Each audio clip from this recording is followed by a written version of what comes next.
खुलुमबाय आं सिबिरानि ब्रह्म गोजोन फुंबिलिनि बयनिसिमबो गाहाम हामलायनायखौ जासिहरनाय थाबाय आसा खालामो नोंथांमोना गासिबो मोजाङैनो दङ नोंथांमोननि थाखाय आं गोदान मोनसे भिडिअ लानानै फैबावबाय अन्नानै भिडिअखौ जोबजासिम नायलांदो हारियाना हिसाराव 21 अक्ट'बरनिफ्राय 27 अक्ट'बर 2021 मायथाइनि गेजेराव जानो गोनां बाथि इलाइट वमेन्स नेशनेल बक्सिं चेम्पियनशिप 2021 आव आसामनि 15 बक्सार आरो टीम अफिसियेलफोरा सायख'जादों जेराव जोंनि 7 बर' फिसाफोराबो सायख'जादों। बे खौरांखौ आसाम एमेच्योर बक्सिं एसोसिएशनआ फोसावदों। सायख'जानाय 7 बर'फोरा जाहैबाय मन्जु बसुमतारी बिथाङा 52 केजि खथायाव सायख'जादों। जमुना बर' बिथाङा 54 केजि खथायाव सायख'जादों। फैलाव बसुमतारी बिथाङा 60 केजि खथायाव सायख'जादों। नमिता कछारी बिथाङा 63 केजि खथायाव सायख'जादों आरो अंकुसिता बर' बिथाङा 66 केजि खथायाव सायख'जादों। आसामाव गिख्रंथाव गाग्लोबनाय जानो हागौ। आसाम पुलिसा फोरमायथिनाय बायदिब्ला बिथांमोनहा खौरां मोन्दों दि आल कायदा आरो पाकिस्तानी ISI उदखारि हान्जाया आसामाव सिरियेल बम्ब ब्लास्ट एबा मोनसेनि उनाव मोनसे बम्ब बेरहोनो सोलो खालामखुमादों। बेनिखायनो आसाम पुलिसा आसामाव रेड एलार्ट फोसावदों। आसाम पुलिसा फोरमायथिनाय बायदिब्ला उदखारिफोरा सुबुं अनजिमा गोबां थानाय ओनसोलफोर, दावबायारि बास आरो धोरोमारि सिबिसालि बायदि जायगाफोराव सिरियेल बम्ब ब्लास्ट बेरफ्रुहोनो थांखि लादों। बिसायख'थिनि सिगां बिजेपि दोलोनि देरहासारनाय बिपिएफ दोलोनिफ्राय देरहासार जानो हानाय बिजाथि सुबाइजार बियाबनि MCLA प्रभात बसुमतारी आरो बनरगाव बिटिसि बियाबनि MCLA राजीब कुमार ब्रह्म बिथांमोनहा बिजेपि दोलोआव हाबहैबाय। गुवाहाटी नोगोरमानि बिजेपिनि मावखुलियाव खुंफुंनाय मोनसे हाबाफारिनि गेजेरजों बिथांमोनहा बिजेपि दोलोआव हाबहैदों। बिपिएफ दोलो एंगारनानै बिजेपि दोलोआव हाबहैनायखौ आसाम बिजेपिनि आफादगिरि भबेश कलिता बिथाङा बरायदों। मख'नो गोनांदि बिपिएफ दोलोआव दा 12 MCLA दंसै। सिगाङाव 12 MCLA देरहासारनो हादोंमोन। बेनिनो 4आ बिजेपि दोलोआव थांबाय आरो सासे इउपिपिएल दोलोआव थांबाय। बिजेपि दोलोआव सिगां 9 MCLA दंमोन दा गासै 13 जाहैबाय। इउपिपिएल दोलोआवबो 13 MCLA जाहैबाय।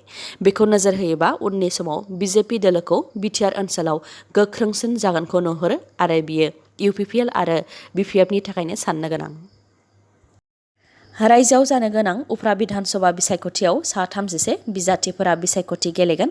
आसामनि मोनबा बियाब गसाइगाव, तामुलपुर, भबानिपुर, मरियनी आरो थौरा बियाबनि थाखाय 39 बिजाथिफोरा नमिनेशन गथायदोंमोन। बेनि मादाव 8 बिजाथिफोरा नमिनेशन बोखारनानै लाफिनदों। बेनि मादाव तामुलपुर बियाबनिफ्राय 3 बिजाथिफोरा नमिनेशन बोखारनानै लादों आरो गसाइगाव बियाबनिफ्राय 5 बिजाथिफोरा नमिनेशनखौ बोखारनानै लादों। बिसायख'थिनि दावहायाव ओंखारनो गोनां 33 बिजाथिफोरा जाहैबाय गसाइगावनिफ्राय कंग्रेस दोलोनिफ्राय जुएल टुडु, इउपिपिएल दोलोनिफ्राय जिरन बसुमतारी, बिपिएफ दोलोनिफ्राय ध्रुब कुमार ब्रह्म नार्जारी, AIUDIएफनिफ्राय खायरुल आनम खान्डेकार, उदां बिजाथि महरै उत्तम कुमार तालुकदार, कमल रय, असमान गनी SK आरो आब्दुल हासेम आखान। गुबुन फारसेथिं तामुलपुर बियाबाव कंग्रेस दोलोनिफ्राय भास्कर दाहाल, गणसुरक्षा पार्टीनिफ्राय ब्रजेन्द्र नाथ डेका, इउपिपिएलनिफ्राय जलेन दैमारी, भटार पार्टी इन्टारनेशनेलनिफ्राय राजकुमार बर', उदां बिजाथि महरै गणेश कछारी आरो यशवन्त चौहान।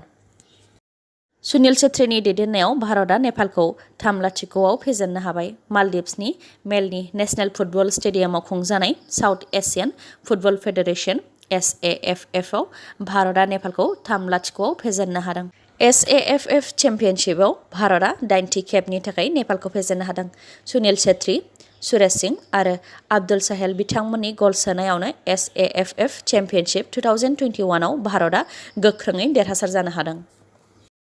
उफ्रा बिधानसभा बिसायख'थिनि थाखाय फोसावदिं मेल खुंनाया जागायजेनबाय। मैया डक्टर हेमन्त बिश्व शर्मा बिथाङा 58 नं तामुलपुर बियाबाव इउपिपिएल दोलोनि बिजाथि जलेन दैमारीनि थाखाय तामुलपुर बियाबाव फोसावदिं मेल खुंफैदों। फोसावदिं मेल खुंनायाव खैरानि नयाबस्ति ओनसोलखौ फोनांजाबग्रा फाग्लादिया दैसायाव 600 कौटि रांनि दालां लुफुंनानै होनायनि समायखिरा होदों बिथां डक्टर हेमन्त बिश्व शर्माया। बेनि अनगायैबो तामुलपुर बियाबाव जाय आइजोफोरा दासिमबो अरुणोदय बिथांखिनि गेजेरजों मुलाम्फा मोननो हायाखै बैफोर आइजोफोर गासै 700नो फैगौ जानुवारि दाननिफ्रायनो अरुणोदय बिथांखिनि गेजेरजों मुलाम्फाखौ होगोन होननानैबो समायखिरा होयो बिथाङा। बेफोरनि अनगायैबो थांनाय बिटिसि बिसायख'थिनि सिगां तामुलपुराव जार तालुकाव फाग्ला दैसानि सायाव दालां लुनायनि समायखिरा होदोंमोन। बे दालां लुनायनि खामानिया जागासिनो दङ। फैगौ बोसोराव आबुङै लुफुंजागोन होननानैबो फोरमायथियो। तामुलपुरखौबो जिल्ला खालामनो समाय होदोंमोन। बेखौबो फैगौ 26 जानुवारियाव जिल्ला हिसाबै माहारिनि फिरफिला बिरहोगोन होननानै समायखिरा होनायजों लोगोसे तामुलपुर मेडिकेल कलेजनि थाखायबो 550 कौटि रां होगोन। फैगौ दान मोनथाम मोनब्रैनि गेजेरावनो बेनि खामानिखौ जागायगोन होननानैबो रायजो राजाफोरनो खोथा होयो बिथां डक्टर हेमन्त बिश्व शर्माया। लोगोसे थांनाय बिसायख'थिनि फोसावदिं मेल खुंनायाव खोथा होनाय बायदियैनो बिटिआरनि ट्राइबेल बेल्ट एन्ड ब्लकआव गरखा समाजखौ समान मोनथाय होबाय होननानैबो फोरमायथिबावो। लोगोसे बिटिआर ओनसोलाव गोजोना फैबाय आरो बे गोजोनखौ हमथानानै लाखिनो थाखाय नाजालांगोन होननानैबो बुंथियो बिथाङा। मख'नो गोनांदि तामुलपुर बियाबाव इउपिपिएलनि बिजाथि जलेन दैमारिनि जानानै फोसावदिं मेल खुंनायाव डक्टर हेमन्त बिश्व शर्मा बिथांजों लोगोसे बिटिसिनि गाहाय प्रमद बर', बरमा बियाबनि एमएलए भुपेन बर' बिथांमोनहा बाहागो लादोंमोन। बिटिआर गोरोबथाया 2 बोसोर जानो थांगासिनो दङ। नाथाय बिटिआर गोरोबथानि दफाफोरा दासिमबो मावफुंजायाखै। खालि खुगाजोंल' बुंगासिनो। खामानिखौ मावनानै दिन्थि होननानै बुंथियो 58 नं तामुलपुर बियाबाव उदां बिजाथि महरै गसंनाय गणेश कछारी बिथाङा। मख'नो गोनांदि तामुलपुराव मेडिकेल कलेज गायसंजानो थांगासिनो दङ। फाग्ला दैसानि सायाव दालां लुफुंनाय बायदि खामानिया जानो थांगासिनो दङ। बेनि थाखाय तामुलपुर बियाबाव रायजो राजाफ्रा बिजेपि इउपिपिएल एलायन्स दोलोनोनो भट होगोन होननानै बिश्वजित दैमारि बिथांनि दाबि खालामनायाव बेनि फिननायखौ गणेश कछारी बिथाङा बुंथियो दि खुगाजोंल' बुंबा जानाय नङा, खामानिखौ मावनानै दिन्थिग्रो होननानै बुंथियो बिथाङा। लोगोसे थांनाय 17 बोसोराव बिपिएफ दोलोआ जेबो मावाखै होननानै प्रमद बर' बिथाङा अजद होबाय थानायनि सायाव बिथाङा फिननायखौ होयोदि हाग्रामा महिलारिया बिटिसि गोरोबथानि गेजेरजों 3079 गामि लाबोदों, जेराव 32 लाख सुबुं अनजिमा दङ। 4 जिल्ला लाबोनो हादों। नाथाय प्रमद बर' बिथाङा दा बेफोर गामिफोरखौ आसाम सोरखारनोसो हरफिननो नाजागासिनो दं होननानै फोरमायथिनायजों लोगोसे बिटिआरआव मोनबेसे गामि दङ, सुबुं अनजिमाया बेसेबां दङ आरो बिटिआरनि सिमाफोरा मा होननानै सोंथि खालामो बिथाङा।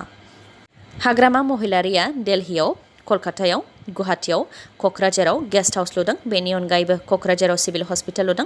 काजलगाव आरो मसलपुराव 200 बिसना थानाय सिभिल हस्पिटाल लुदों आरो गोबां जायगाफोरावनो मडेल हस्पिटाल लुदों होननानैबो फोरमायथिबावो बिथाङा। बेनि अनगायैबो हाग्रामा ब्रिज लुदों, लामा लुदों, जाय लामाजों दा प्रमद बर' बिथांनि बिसियाबो साइरेन दामै दामै गिदिङो। नाथाय डक्टर हेमन्त बिश्व शर्मानि बिसिया साइरेन दामनानै बेराया होननानैबो फोरमायथिबावो बिथाङा। बिटिआरआव गोजोना फैबाय होननानै बुंनायनि सायाव बिथाङा फिननायखौ होयोदि बिटिआरआव गोजोना फैबायब्ला बिटिआर गोरोबथानि सागानगिरि रन्जन दैमारि आरो बारग' एनडिएफबिनि सोद्रोमाफोरा मानो दाबो उदां जायाखै? थांनाय माखासे सान सिगांबो जोंसार मुसाहारि आरो जनक कुमार ब्रह्म बिथांमोनखौ नंखायै एनकाउन्टार खालामनानै मानो अहिंसा खालामनाय होननानैबो सोंथि खालामो बिथाङा। बेराफारसेथिं प्रमद बर' बिथाङा गोदैल' बुङो। बिसायख'थिनि सिगां न'खर न'खर साख्रि होनो खोथा होनाय आरो सेल्फ हेल्प ग्रुपनो 75,000 रां होनो खोथा होनायाबो फेलें, दासिमबो होनो हायाखै होननानैबो फोरमायथिबावो बिथां गणेश कछारीया। केरालायाव दैबानाजों जिउ गोमानाय सुबुं अनजिमाया बांनानै 26 जाबाय। थाद'नाय गैयै अखा हानायनि जाहोनाव केरालायाव गिख्रंथाव महर लादों। गोब्राब अखा हानायजों दैबाना जानाय आरो हा गिसिगानायजों दासिम 26 जिउ खहा जाबाय। 26 मादाव क'ट्टायम जिल्लायाव 3, इडुक्की जिल्लायाव 9, आलपुझा जिल्लायाव 4, क'ट्टायम आरो इडुक्की जिल्लायाव 12सो सुबुंफोर दासिम गोमानानै दङ। आर्मि, एनडिआरएफ, पुलिस, फायार फर्स आरो लकेलनि सुबुंफोरा दैबानाजों खैफोदाव गोग्लैनाय सुबुंफोरखौ रैखा खालामनायनि खामानिखौ मावगासिनो दङ होननानै खौरां मोननाय जादों। नैबे हेलिकप्टारजोंबो दैबाना जानायनि थाखाय आंखालाव गोग्लैनाय सुबुंफोरनो जानाय लोंनाय आदार जगायनाय खामानिखौ मावगासिनो दं होननानै मिथिहोदों। दिनैनि भिडिअ'आ एसेनोसै। नोंथांमोना जुदि भिडिअ'खौ मोजां मोनदोंबा लाइक, कमेन्ट आरो शेयार खालामनो दाबाव। गोजोन्थों।